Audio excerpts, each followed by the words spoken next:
G'day folks, my name is Rob. Welcome back to another F1 Fantasy video. Today we are looking at my race week preview and final thoughts ahead of the Austrian Grand Prix this coming weekend. As always, if you enjoy the content, be sure to like the video and subscribe to the channel.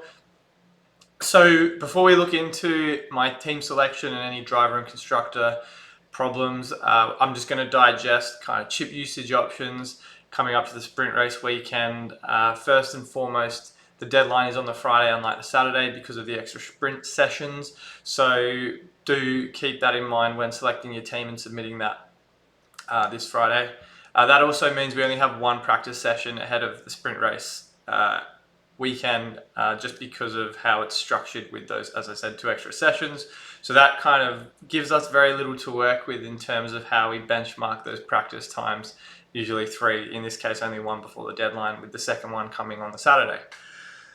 So, as is the case with most sprint races, that opens the door for chip usage potential. There's been a number of them tossed up this weekend.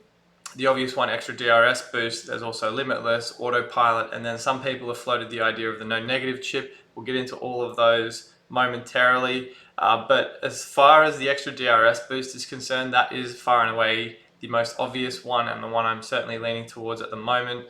As I mentioned in my team selection video earlier this week, Max has pretty much a stronghold over this circuit in the last few years. He's won, I think, something like 4 out of the last 7 races, had a bunch of pole positions, a bunch of fastest laps. So the man is pretty much the favourite to win for obvious reasons. You throw in his recent form as well. I think he's won all but 2 of the races, and in those 2 races this season come away with second. So obviously the man on form, lots of reliability, and then has a great record at this circuit on a sprint race weekend. I can't really think of a better opportunity to use the extra DRS boost. So that's kind of where my head's at the moment. There are a number of other considerations to be made. Obviously the weather is one, and there is kind of a forecast of rain in the lead up to the Sunday. Whether or not that persists through the entire weekend is another thing altogether. We'll touch on that shortly. But I guess coming back to the extra DRS boost ahead of all the other chips, I think for the reasons mentioned, it is a standout circuit, particularly because Max is still so far ahead of the competition. The upgrades that teams have introduced, certainly from Ferrari, Mercedes, Aston Martin, haven't quite managed to match it with the Red Bull. So I think for me, that's the obvious choice. As far as, say, limitless and autopilot is concerned, I do think, if you do want to use one of those, if you've already used your DRS boost, by all means do so if you feel strongly about this circuit. But as I've also mentioned in my team selection video, do watch it as well if you haven't already. There are going to be better opportunities to use that later in the season. I think particularly when we've got 2 or 3 sprint races in the back half of the year, there'll be a lot of top teams that have closed the gap. And I guess the template, you could say, is more wide open. Those differential picks that are lower owned at the moment, Leclerc, Hamilton, even maybe George Russell potentially, gives you a bit more flexibility with who you want to add to your team. Right now, the majority of us, certainly just about everyone watching this video, is tripled up on Red Bull. And that isn't really a differential if you're using your limitless to just have the same 3 drivers and Alonso, or 3 assets from Red Bull and Alonso in your team, which you have every week, that everyone else has at the moment too. So probably not the chip I would recommend using. Autopilot, I mean, if the rain persists and you're worried that Max might spin out, have an accident, then I think that's also a great option. But again, I think I'm inclined to use that later in the season when you do have a bit more risk around whether it's circuits like Brazil, or which is also a sprint race, or in instances where, as I mentioned, the other teams have closed the gap. So, and there isn't as a clearly defined winner if Max has wrapped up the championship by that point. So I think if you've got extra DRS, definitely consider using it. If you don't want to, if you don't have that available, then I would still consider holding off using any other chips. As far as the no negative is concerned, I don't really think it makes sense to use it on a sprint race weekend, only because there are more points on offer, and that kind of negates the entire point of the no negative. If I bring up this tweet I posted some time ago now, if we look at the analyses, I won't go through it in detail, but essentially, in a normal sprint, in a normal race weekend, you're going to score, in the example I've made here, let's say, 5 points on Saturday and then a -20 on the Sunday. when you throw in the sprint race weekend, that might be an extra 5-10 points in the sprint on top of your say 5 points in qualifying. So that, I guess, that difference, and I guess the point here is you can argue the semantics all you want, but can't justify using it on a sprint to offset a -5 compared to a normal weekend to offset a -15. That's kind of the bottom line where I'm at that point in time. So I can't really see a point in using no negative on a sprint weekend. But again, if you feel so inclined to, don't let me tell you otherwise. So I guess, yeah, that's kind of the main focal point for chip usage this weekend. As far as questions are concerned, if I activate my extra DRS boost, who should I put the standard DRS boost on? So how the chip works is you get the 3 times multiplier. Let's say you put it on max. You still have the 2 times multiplier that you would use every week to put on any other driver in your team that you choose. So logistically, Perez and Alonso are the top 2 drivers in my team outside of Max. They make the most sense and are probably the 2 drivers I'm going to be rolling with at Austria. So who should I put the DRS boost on?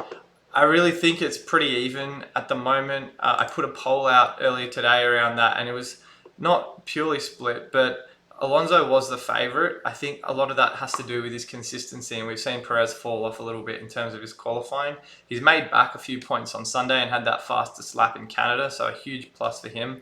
But at the same time, I still think I prefer the upside of the Red Bull. That's not to say Alonso is a bad option at all, because I think you know that he's in the mix for a podium just about every week.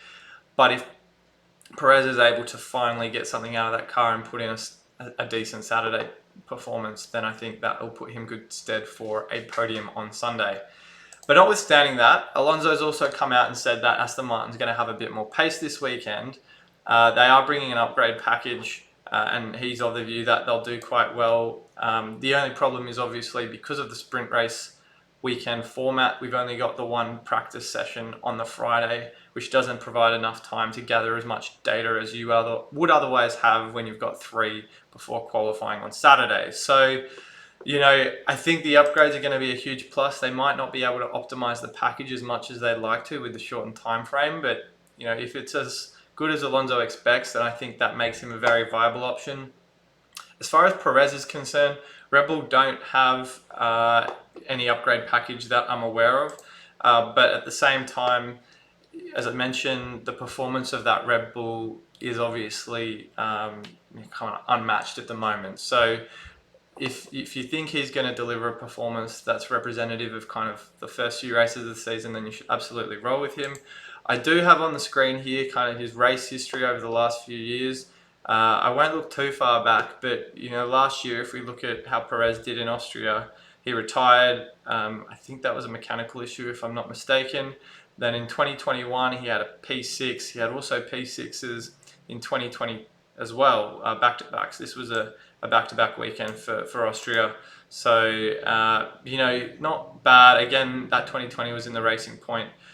So you can't really expect too much from that. And then, 2019, 11th. So again, not encouraging results. Certainly not results that are quite like Max's there. But at the same time, the Red Bull speed is kind of out of this world. So you never know. I don't think I need to make a decision now, but I probably might still roll with Perez. We'll see how his car and how he looks on Friday in that first practice session. If it rains, should I activate no negative? I've already touched on that. I think the short answer to that is no, just because, as I mentioned, the points on sprint race are going to offset any other points that, I guess that -20 if your driver gets hit with a DNF. But again, if you don't necessarily agree with me and you don't have to, then go for your life. And as far as what do I do if I've been priced out of the template from all of these recent changes we've seen for pricing since Canada? Now, I think a few of you who own particularly someone like George Russell got hit with a 0.5 million hit. And I'll bring up my team on the screen here to kind of give you a visual of where I'm at. Now, obviously this doesn't apply to everyone, but that George Russell price decrease wasn't by any means ideal for those people who roll with him. So I think kind of the strategy here, if we take away the team that I'm likely to go with this weekend, is if you don't want to stick with Russell, and you want to move back to the template because of the potential that the Red Bull assets have to increase in price, then I would absolutely prioritize Perez.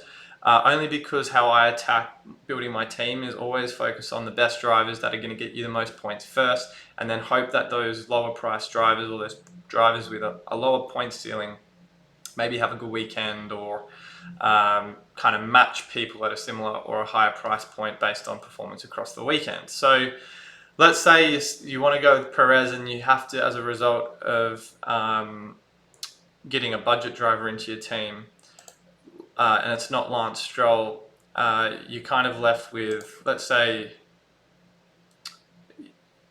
Logan Sargent, that gives you 9.5. Hypothetically, let's say you've only got just less than what Lance Stroll is, 7.5. So you can't get to someone like a Valtteri Bottas even. So then I would probably lean towards someone like Kevin Magnussen. I think he's certainly been a bit more consistent, at 15% owned, a great differential. You just don't know what you're going to get with this Haas. We see that they have great weekends, and you see that they have terrible weekends. So, he scored 0 in Canada, 9 in Spain. So it's pretty peaks and troughs with him. But at the same time, I just don't know about Piastri. It's very much a coin flip when you kind of going into this price bracket. But again, if you wanted to go for someone like Kevin Magnussen, because you can't get to Valtteri Bottas or Piastri, that might leave you with, let's say 1.5 more. So you could potentially get to someone like Yuki Tsunoda and Oscar Piastri, as opposed to I don't know, a Kevin Magnussen, or I don't know. There's a lot of different kind of variations you can make, but ultimately how I would attack a team which has got a slightly less budget is to focus on the big hitters, and then fill your team out with the drivers that are, potentially or you think might have a better chance at a sprint race. Tsunoda as well, he's continued to impress me throughout the year. And the budget drivers, I think in Baku, couldn't really avoid a DNF. So that's not to say that trend's going to continue this weekend, but in any event, I think as I mentioned, do focus on the major slots, and then fill out your team with who you think is probably the best bet. Again, it is very much a coin flip in this price bracket, but I think if you kind of in the ballpark of 6 million, I'm probably leaning Kevin Magnussen. I'm worried the pace of the Williams is maybe not going to make it across two big sessions on the sprint and the race. But again, I'm happy to be proven wrong.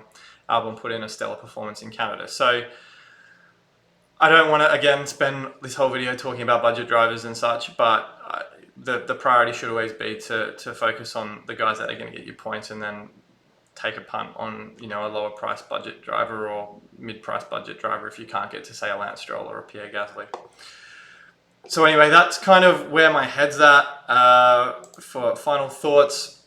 As always, guys, really appreciate you tuning in for this one. As I mentioned at the start of the video, the deadline is this Friday, so get your teams in Friday or Thursday night if you're in a time zone that isn't quite as forgiving. I'll be dropping my race week preview thread on Twitter as well, probably by Thursday, so stay tuned for that, and hit me up on Twitter if you've got any questions. As I mentioned, thanks again for watching, guys. Good luck with the teams week this weekend, and I'll see you all very, very soon.